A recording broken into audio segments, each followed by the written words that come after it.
at Aarhus University, and she is the chairperson for today's webinar. Ilke? Okay, thank you very much, Milena, for introduction. So welcome to everyone to our first webinar. Before starting the talks, I would like to shortly mention some technical rules. So camera is turned off, sound is muted, and the chat function is disabled. So if you would like to ask any questions to speakers or make the comments, please write them down in the QA. And we will reply them.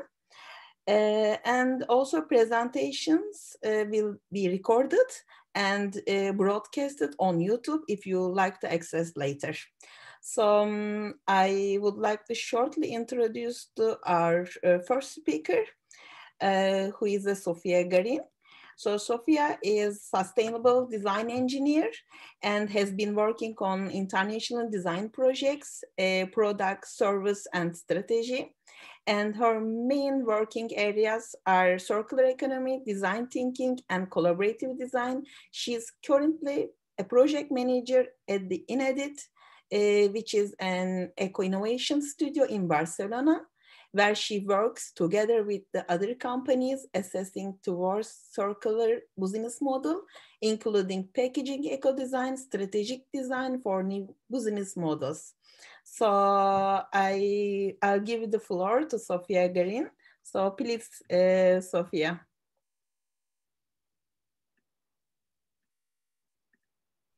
Okay, it looks like Sofía doesn't have the camera. I don't know if maybe you have to allow her to. Yeah, she's allowed, but I think her internet is not stable. That's why she's not here right now, I suppose. Oh, okay. Maybe we can start with the second speaker while we are waiting for Sofía. Yeah, and I don't know if Celia can also turn on her camera. Yes, I think Celia, can you try? And maybe you can go ahead and introduce the speaker. Yeah, sure. Sofía, can you hear me?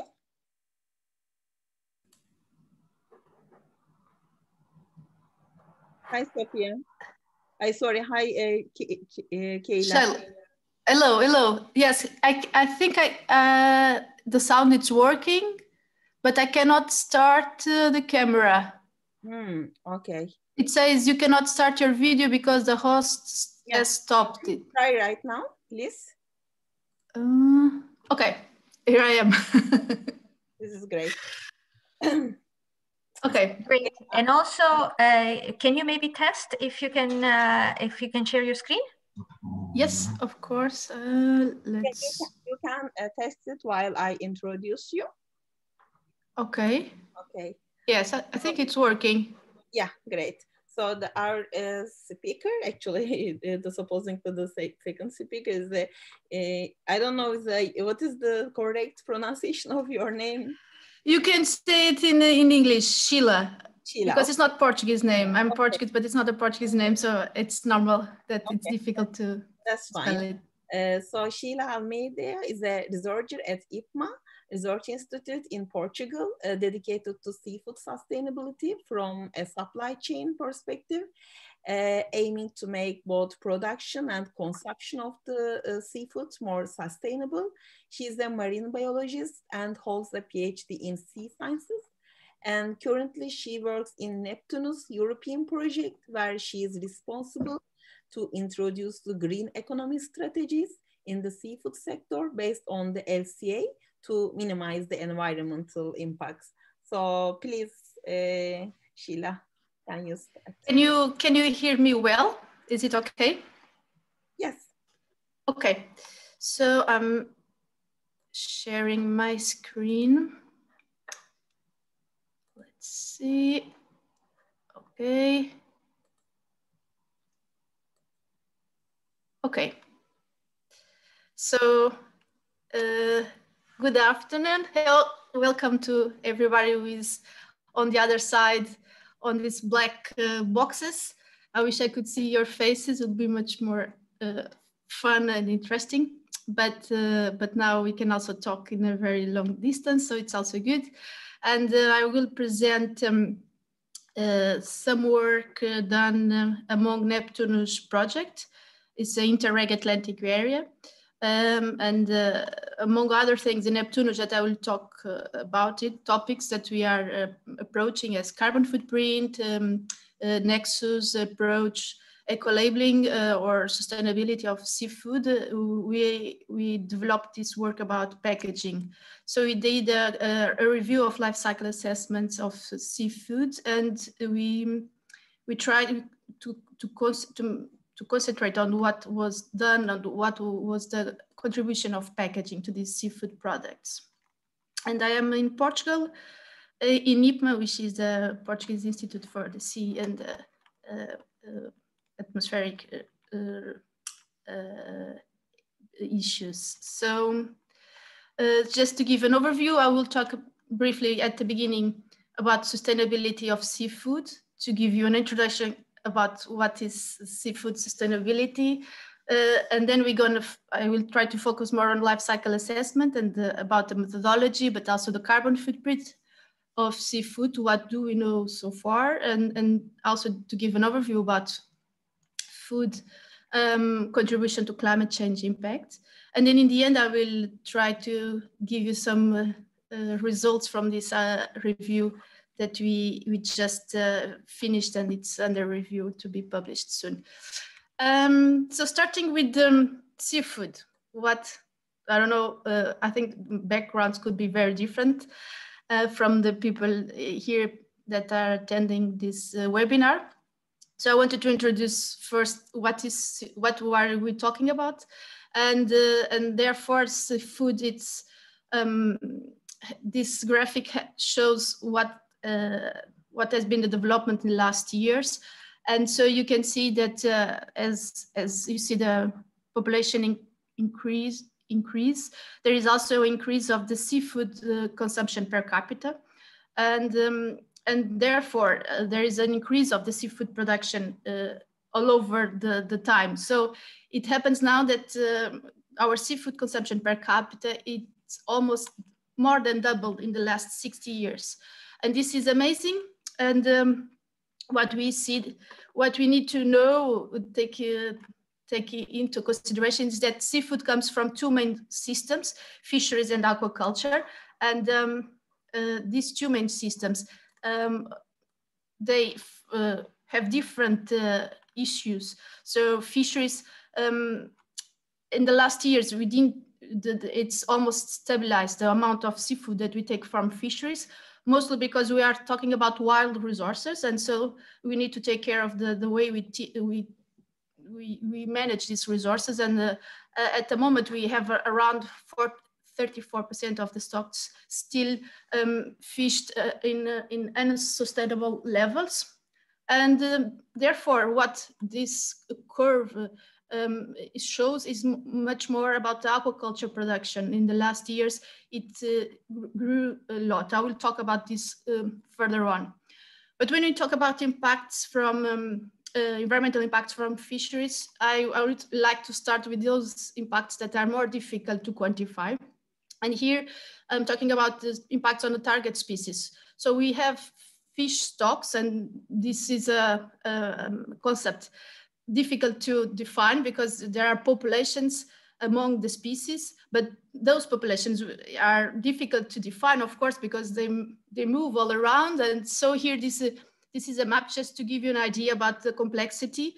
And these are fishery management organizations, regional fishery management organizations that European Union makes part of. And you can see, for example, ICAT, this orange one in the middle in the Atlantic, it stands for the Atlantic tunas. But there is also other type of organizations apart from tuna, as the ones on this second map. And you can imagine how much complex it is to hold all the decisions together with different countries, different information and purposes. So to give an idea, what the decisions, the base of the decision should be on the scientific advice, and the management should be done on that way. But of course, scientific advice, it's already difficult it's already a difficult part of the equation, because it's complex to have a scientific advice for this type of species and other species. You need to have long time series. You need to know a lot about the biology of the species. And so this is a complex question when you talk about sustainable management of fish stocks. And here, just to give you another concept, which is maximum sustainable yield, which some of you might have heard when we talk about fish stocks. It's the level, the assumed and the most used metric to know, to state what is the biomass, possible biomass that you can take every year from a specific stock. And the graph shows that even in the European Union, we have now at least around 40% of the stocks managed by European Commission that are not above this sustainable level. So there is already a lot of things that we can do just from the stocks managed by European Commission. And just to give you just a brief idea, the goal was that the Common Fisheries Policy stated that in 2020, so last year, the European Commission should be responsible already for having all the stocks in above maximum sustainable yields. So this is a long issue. Just to give you a background, what we talk when we talk about seafood. And here it's just another concept, interesting concept that has been developed by, was launched by this Polly, the researcher, Daniel Polly, and it's about fishing down the food web. So what happened through time, when we see the ecosystem, we see that we are taking more along the time of the top of the predators on the marine trophic web. And nowadays, since we are taking more fish from other trophic levels, we are also having an impact on those species. And this can have other type of impacts that we are not fully aware of. For example, it's very common to talk about that there are much more abundance of jellyfish. And this is related with the fact that we have been changing this network of marine environment. So everything is dependent on different, at the different level from other trophic, other species in different trophic levels. So even just the bottom where we have the krill will be an important resource for marine mammals, for example, and birds. So this is a little bit what we have today. We have smaller fish, maybe less fish, but we eat much more than we used to eat before.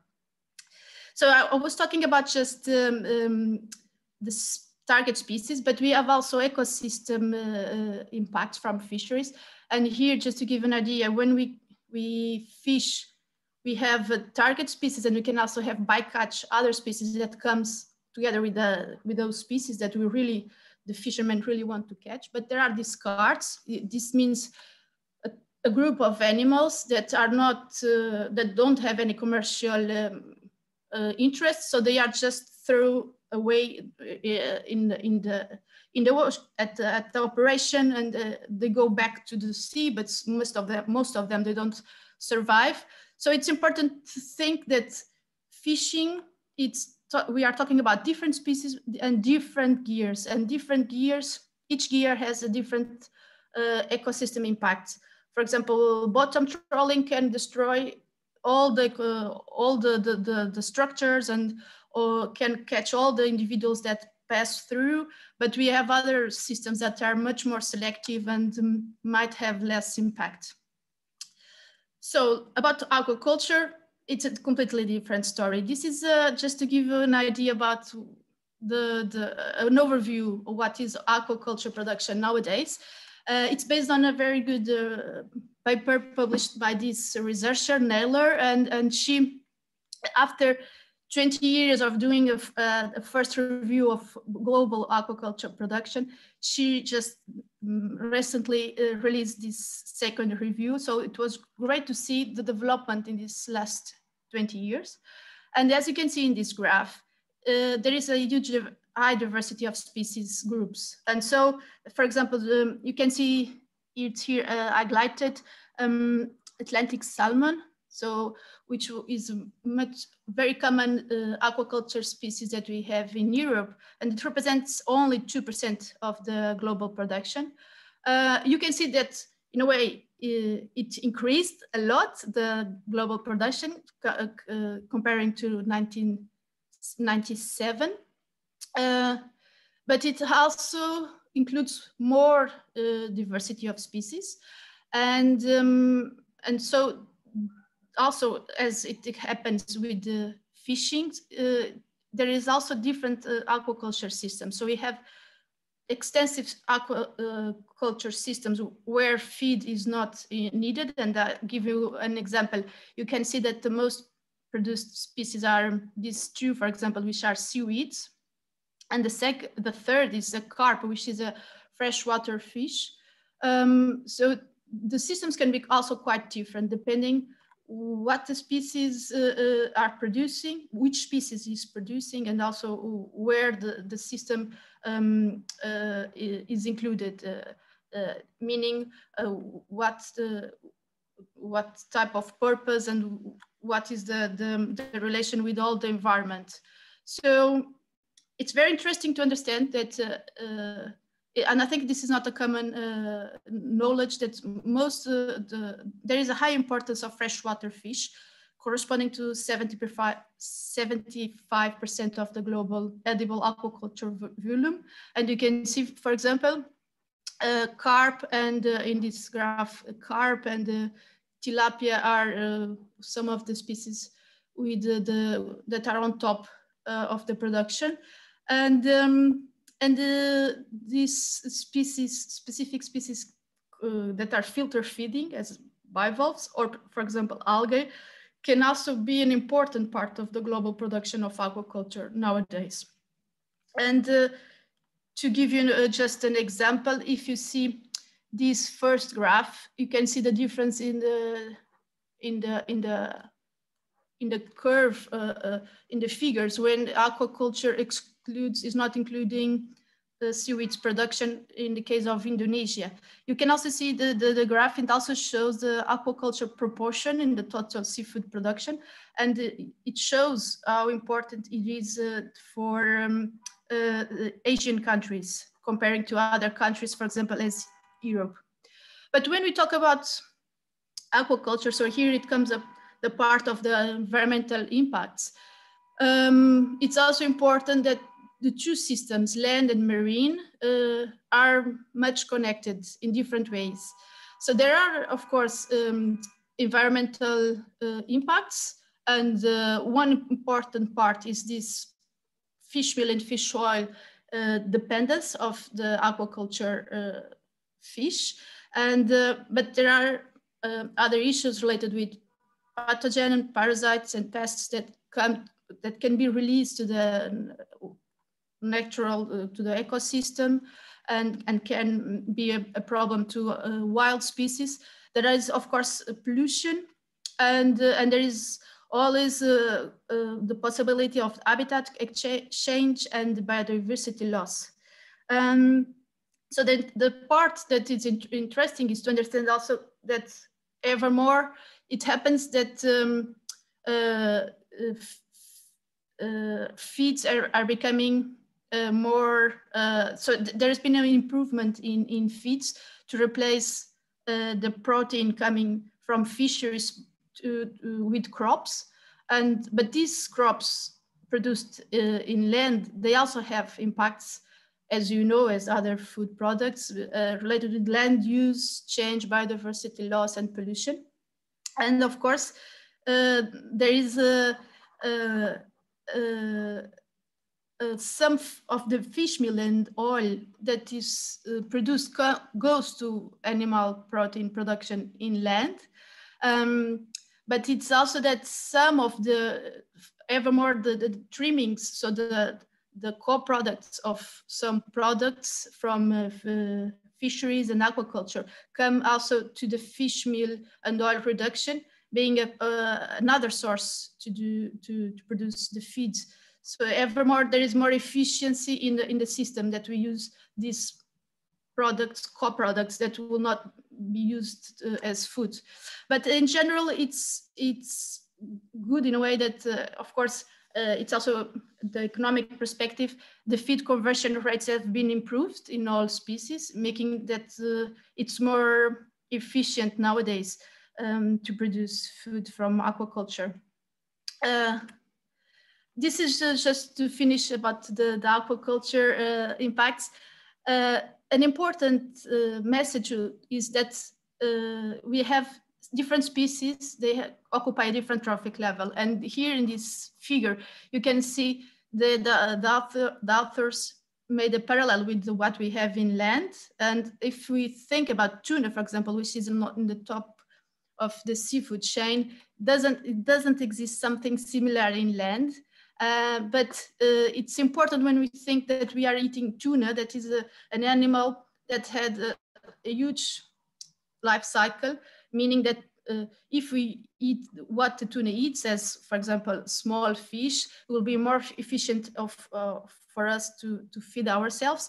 But even more efficient is to eat this second level of trophic levels of trophic. It's the second level of producers, since they eat just the basic, the primary producers, and they need much less resources to produce. So they are a more efficient way where we can obtain the animal protein, comparing to the top of the trophic level. So moving further, life cycle assessment. So I hope you are all there and you are with me. If you have any question, I'm not sure if you are able to do questions, but we'll have the time at the end. Life cycle assessments, I guess some of you know, it's becoming more used to quantify the environmental burdens of any type of product. But of course, in food, it's also very interesting, and it has also in the last years becoming an interesting tool to seafood, the seafood sector. It has these 4 phases, so that it's important at the beginning of life cycle assessment. It's important to define what is the goal, what is the scope, what is the function unit, because this will change completely the next steps, because it will define what is the system, the boundaries, what are the data sets needed to collect, where should the researchers or the consultants put more energy to get information. But it also happens as further we go in the phases, taking the inventory and filling all the data needs, and also even just going to the impact assessment. Sometimes there is this interpretation which means that it's very common that as far as we learn about something, we also need to maybe redefine or do a sensitivity analysis, or consider another possibility, or get more data from a specific part of the system. So it's a balance between the getting to focus what is the goal, and also adapt to the reality. And to give you an example of an environmental impact category, so there are different impact categories, environmental impact categories. This climate change impact, it's the most known because it's related with the carbon footprint, and it's given in CO2 equivalent. And here is just to show why it's CO2 equivalent. It's because the greenhouse gas emissions impacts are included, and their strength is already estimated, and so they come to by calculations they end up associated in a way that we get one figure in CO2 equivalent at the end for this environmental impact category. But we have other impact categories, eutrophication, acidification. But so just to let you know, this is much more than carbon footprint. I will talk more about carbon footprint, but there are trade-offs that are important always to be aware of. Yeah. Can you hear me? Yes. Yeah, okay. I'm sorry, but you are out of time. So could you sum up in like a few minutes so we can move to the questions as well? Okay. Yeah. Okay. Sorry. Okay, so I thought I was okay. Maybe I go to the last part because this will be the part that I wanted to let you know more about the seafood packaging. This was a case study done for the canned sardines where we tried to understand how much was the contribution of packaging, and packaging had a significant contribution. And here we saw that, for example, if we could replace plastic, would be much better performance for this product. And aluminum, it's a quite energy demand material, so it's normal that it has such a high contribution. But this also means that if we compare the product can with fresh and frozen, it will be a very different result. So regarding the packaging contribution to seafood supply chains, we organized a review to understand better what will be the packaging contribution to seafood, what was published so far. So we made a selection of 32 papers, and in these papers, we just took papers that included packaging, and we made a quantitative analysis and a qualitative analysis to understand where packaging was included regarding different impacts. So these are the main results. And here, just to be very briefly, canned products were understood that have a much higher contribution from the packaging, which can be at around 42% of the product's climate change and 27% of the product's weight. So you will see that the materials of canning were also the most important ones. And frozen, chilled and pre-cooked products had much lower contribution, which could be less than 5% of products' climate change, and the same with the product's weight. Regarding the impacts, we saw that most of the studies include the material of the primary packaging. In all of them, they included the materials, and some they also include secondary and packaging end of life. And the indirect impacts, just a few of them include a few things, but food loss and waste was not included. Primary packaging material had some, we saw some sensitivity analysis and recommendations, and the most common was the substitution of the packaging material. And packaging end of life was most just considered the recycling option, which also has some limitations.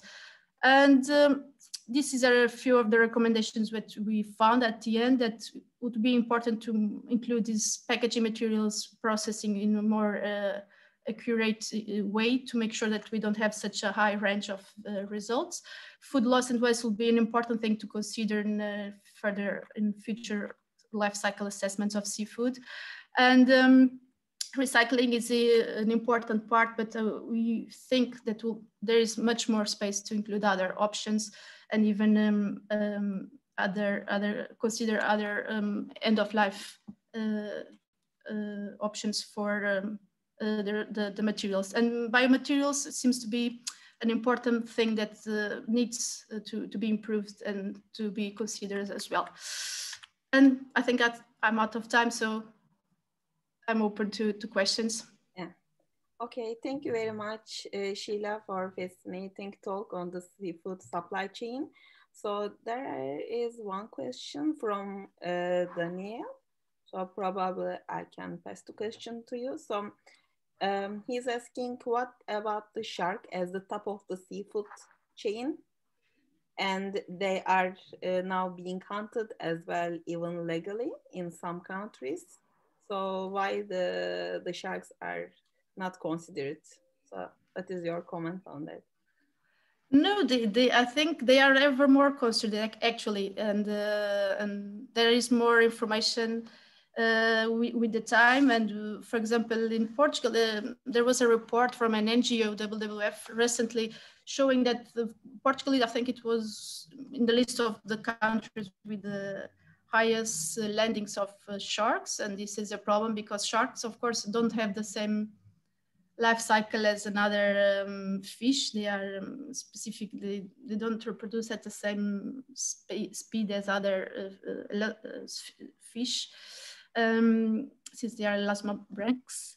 And so there is already things and preoccupation on that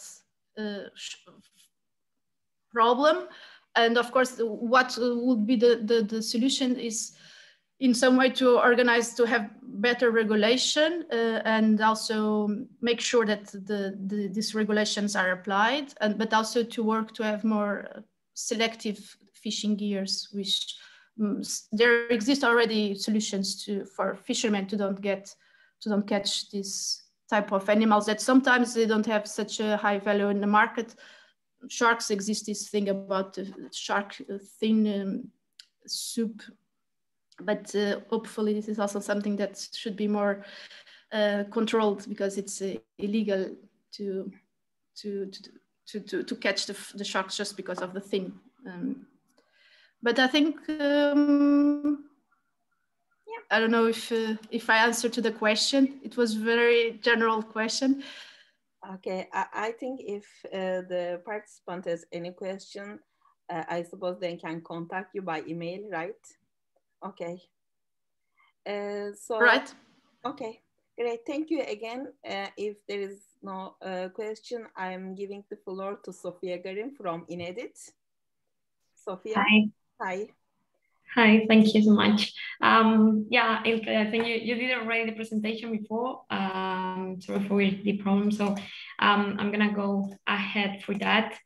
In this case, I'm gonna be talking about eco-design from a perspective of the packaging design and how to improve sustainability.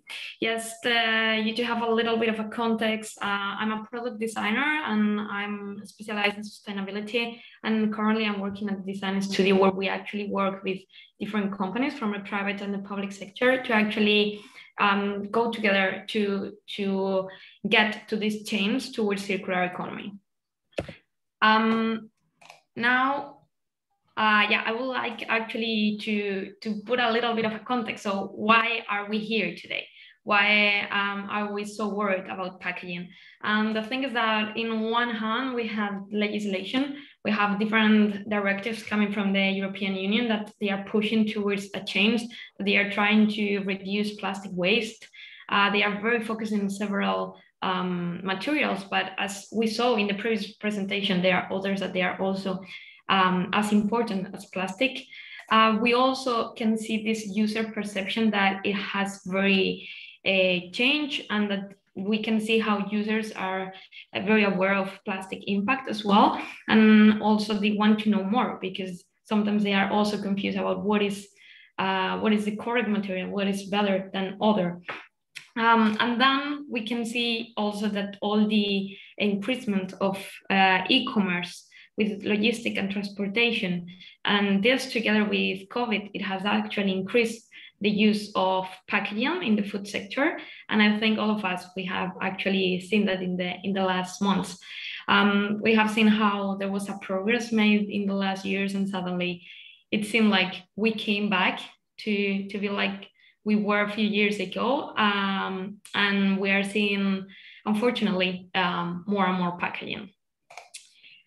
So as we say, there are this mainly two topics, right? We have the directive of tackling single-use plastic. We also have some parts from the European Union that they are also pushing towards circular economy. And then we have all this awareness that social media is definitely pushing, but this comes from users. That is actually who we are also interested on. So here we have an opportunity. And why? Why? Mainly because we should do it right, because in the end it's also about money, and in the end we also have businesses that we need to run, but we should do it good. So we need to solve the environmental problems that we are currently facing. And there is also an opportunity to create new business models. As we talk, as Cheila mentioned before, there are also new opportunities to walk towards reuse, for instance. There is also an opportunity to reduce cost if we encourage the user to be aware of the amount of packaging that is using. We can protect our brand image, especially because of all this plastic image that it has been created in the last years. And we can also broaden our scope towards also gaining more users, and even different kind of users that they are also maybe more aware about climate change. So how do we do all of this? Design, it's a key aspect to tackle this problem that we are facing at the moment and all these challenges. And the idea is get to know what are these main problems, assess them, ideate, and finally create. And why do I say all of this? Because in the end, I don't know if you knew this data, but 80% of all the environmental impact, it's created in the design phase. So we as designers and we as decision makers in our company, in terms of maybe deciding one product before than another, we should also consider many aspects. We have been a society driving more price when it comes to elections and to select a packaging, but there are many other aspects that, as I said before, they are also going to come together with some economical benefits and business benefits. So we should not forget about them, and especially knowing that they have a big environmental impact. So when we talk about packaging, we should know that also we don't talk just about primary packaging, but we also talk about secondary packaging, and we also talk about all the shipping system. So in this sense, we have an holistic view that it will help us to identify key elements or elements with a potential of improvement, right? So I would like to show you something that I saw in the newspaper the other day. And this is an image that shows some products that they have studied in terms of showing the circularity of these products. And this was shown in an article of a newspaper. And then I was asking myself, well, look at this. We have 10 elements. 8 of them, they are related to food, and 7 of them are packaging. And this is a great example of how many items we have in our daily life as users. How much is our responsibility to pick the correct packaging, but also as producers, how high is our responsibility to pick the right packaging as well, and to design the right packaging, right?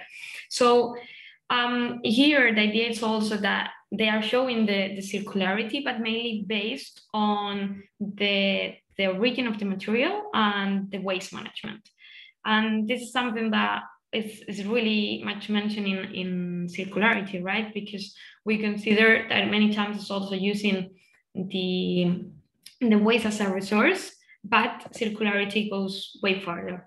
And this is why we consider the life cycle analysis or the life cycle view essential to actually identify critical points upon the different phases of the life cycle, and then find what we can improve within the value chain. In this case, it can be from the origin of the material, but it can also be in the manufacturing process, in the amount of material we use, the kind of material we use, how do we produce it, but it can also be in the, as I mentioned before, secondary packaging, especially in all this delivery that we are seeing now that is increasing a lot, transportation, and the final use. How do we also communicate? Because in the end, the great part of the responsibility falls in the end user, because it's the one who is gonna put it in the right container, for instance, right? So communication will also be very important. So now if we jump into strategies, we think about eco strategies. Here I try to sum up some of the most important ones. And we talk about developing new concepts and designs. So in terms of product design, but also optimizing those resources when we are creating the design. We talk about the change of materials, reduce manufacturing environmental impact, extend the product life, but we also talk about service design. And in this case, we are talking about, for instance, reuse systems and communications. If we go a little bit more into the product itself, the packaging, then now we are hearing a lot about the material, and we are questioning a lot the use of plastic. And actually, that's the key issue. The key issue is not the material itself, but the use we give to the material, because the material can have awesome properties, but no, if we use it just to consume and throw it away in a second, right? So that's why we need to understand what are the real needs of our food product, for how long we have to protect it, what are the barriers that we need to have within the packaging, what are the alternatives. And then once that we have that and we will choose the material, the rest of the design is also important. And why is this important? Because in the selection plans, when the packaging is thrown by the end user to the container, first it has a selection phase, and afterwards it will be recycled. Well, in that selection phase, the color, the size, the label, the adhesives are important, because the technology is limited, and how it's designed, it was designed from years ago, and this also changed from country to country. But in the European Union, usually we have similar technology has been implemented. And we can see here how, for instance, now PET, the material we use for bottles, right? The recycled material, it has been increasing very, very fast, but it's only the transparent and the light blue, because it's the only one that it has the food grade. Whereas other kind of colors, they are just discarded and they are used for other purposes, like for instance, textile. The issue of this is that, well, yeah, you will say it's used for another purpose, but what is our main goal? And if our main goal is actually to increase the value of materials, it should be circularity. And it should be circularity within the same product level and the same value chain. To go a little bit further here, I would like to show what are also other aspects that we consider. We consider single material as something positive. If you compare a PET bottle versus a Tetra Brick water bottle that we have seen in the last years, this could be an environmental disaster. In the end, Tetra Brick is not recycled 100%. The only part that you can get is cardboard, and this cardboard is not even reused again to make another Tetra Brick. It will be recycled and used for other purposes, but not for doing a Tetra Brick. And there are also other portions of the packaging that they will not even be recycled because of the low value. One thing that we should consider here, again, is to really get to know the system where we are putting our product, because it's not the same to launch a product with a certain packaging in Denmark than in Spain, than in the US or in China, just because the collection system and the separation system and the recycling system will be different. and the value in the market of the different materials will also be different. So here we're really encouraged to get to know where, to compare what do we know that it's physically possible and what is actually feasible due to economical reasons. Another aspect that is very important as well is the availability of a product. We know that, for instance, paper and cardboard, it has a high availability due to its high recyclability, and also because it comes from a renewable resource. Whereas when we talk about PET, and especially now rPET, so the one made from recycled source, there is not that much in the market, just because also now all the water companies are getting most of them. We also have destruction impact, mainly based, as we saw in the previous talk. This is very much linked to carbon footprint and other LCA indicators. And then again, we have the recyclability, which is very important. And also something that we can see more and more often is about reuse. This is important because also we cannot use the same materials for different purposes. If we want a packaging to be reused several times, it will have different properties than one that is going to be used just once. So this is something that we should also consider when we are designing. So mainly then what we have is to reduce, rethink, reuse, and recycle. And if we manage to do all of that, then we will have all these benefits. You can see in orange those benefits that they are more linked to economy. In yellow, those that are more linked to the social impact. And in pink, those that they are more linked to environmental impact.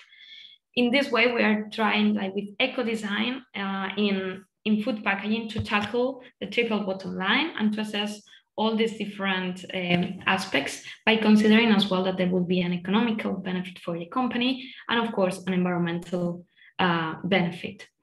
I would like to show you some examples of what is going on actually currently in the European market. And we can see that there has been a tendency, a trend to change plastic for cardboard. But this it can be dangerous because in the end we will also need a layer that will be waterproof, that it will have all those properties that plastic was providing before, and now it has been substituted by cardboard. Therefore, this can lead to multi-layer packaging design, and it's because of this that we should be aware of how this product is gonna proceed in the waste management process. And if this is going to be a problem, because it can have traces of plastic in the cardboard, and in that way it can lower the quality of the final cardboard, or if we are going to make it more difficult to actually separate those layers. Exactly because of this, there are some companies that what they are doing is actually to encourage the end user to make this split and split it by themselves. So actually in this way, they ensure that each material will be separated before the recycling process, and it will be in the correct waste management track, depending on the material. But where is the best? It will be to have something that is just a single material, like in this case, where even with flexible packaging, they are using just one single material. They managed to do an innovation project, and this is now launched in the market. Something else that we are seeing, as I mentioned before, is to actually use recycled materials within the as a raw material, right? And this is very beneficial just because of increasing the circularity, but also because in the end, we are also increasing the value of that product. So we are ensuring that the entire system will work, and actually that the ones doing the waste management will do it correctly, because now it has an extra value in the market. But again, we also have reuse systems, and we are seeing this more and more often in Europe when we talk about delivery, for instance, or takeaway food, where it will lead to servitization, which means we are designing a product, we are also designing an app, and we are also designing a service. And this service facilitates and provides a better experience to the end user by also making them aware of the impact of food packaging. And also this is aligned with the European legislation that, as I mentioned before, is entering this year in 2021, and it's gonna enter like strongly to actually encourage us to come to reuse systems. On the other hand, we also have bulk systems that they are aligned with the example before. And this is also seen more and more often in supermarkets. And why did I show these examples? I also show them because sometimes when we actually make an environmental, like a life cycle assessment, we can see how what it can seem more sustainable, like it's cardboard, sometimes it's not necessarily more sustainable, and it can have a higher environmental impact. I would like to show you fast in these last minutes 2 examples. If we look at cherry tomatoes, this I'm sure many of you have seen, but now we start seeing them in cardboard. And this decreases in 72% the CO2 emissions. But what about this? We have also seen bananas, which is very crazy because they have their own packaging, right? Being wrapped in plastic. And we have also seen them being wrapped in bioplastic. Here we can see that actually the bioplastic bag is 7% extra. And you will ask yourself, why is this? The reason is because in the end, here they are using potato starch. And if you can see here in the environmental assessment, how transport, the impact of transport is much higher, and same in manufacturing. So in the end, we need to consider many or some key aspects in order to eco-design our packaging. We need to consider that many times higher quantities needed to obtain the same properties when we talk about bioplastic instead of plastic. We also need to be aware that sometimes we don't have alternatives in the market. So that's why we should also consider to use one single material. So in that way, we ensure that it will be more likely for this material to be recycled. We should also consider the availability of materials, the use of recycled materials. And we should also, when we compare bioplastic to plastic, consider that sometimes we'll use food resources to actually make a packaging. And this is where it should not be considered at all, because if we are making and producing food and we need a packaging, we should not use an extra food for that. So just to sum up, I leave you here some tips. I'm sure you will be able to see this presentation later on, but yes, this will be my main tips for you to consider when you are redesigning a packaging or even picking a packaging for your products. Consider that is the right size, prioritize recycled materials, also consider about the color, avoid dark colors, avoid big stickers, because the material will not be able to be detected by the different sensors. Avoid also single-use plastic, and also try to warranty the material origin. And of course, if you can, go for reuse systems. So thank you so much, Tak. And I leave you also here my mail in case you have some or more questions. I don't know if there were more questions in the chat. Yeah. So thank you, Sofía, for a very nice presentation. And we are quite good on time, and we have space for one question actually. So you have a question from Granny. So he is asking that your sustainability scale only consider the recyclability, where carbon footprint is not parameter. So why do you think the carbon footprint is not an important parameter to be included in sustainability scale? No, I actually, as I'm shown in the last image, that was a carbon footprint analysis, so a life cycle analysis.